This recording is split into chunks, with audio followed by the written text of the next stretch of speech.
کہتے نہیں کہ اگر ہم نفل نماز پڑھ رہے ہیں تو اس کے سجدے میں ہم اردو میں دعا مانگ سکتے ہیں کہ نہیں؟ نماز تو اللہ کی ہے نا، نفل ہونے کی وجہ سے یہ نہیں کہ ہم اس میں فاتحہ کے بجائے بھی اردو میں گانا شروع کر دو اور سجدے میں دعاؤں کے بجائے اردو کی دعائیں مانگنی شروع کر دو۔ بالکل سجدے میں صرف وہ دعائیں جائز ہیں جو معصور ہیں، منقول ہیں حضور پاک سے۔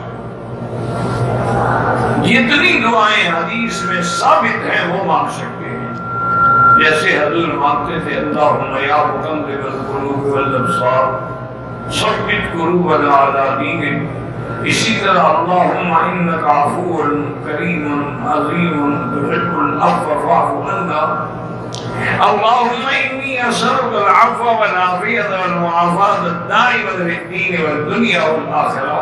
تو وہ دعائیں مانگ سکتے ہو، اردو میں نہیں مانگ سکتے۔ اردو میں تو خطبہ پڑھانا جائز ہے، تم سجدے میں دعاؤں کا مطلب پڑھ لے۔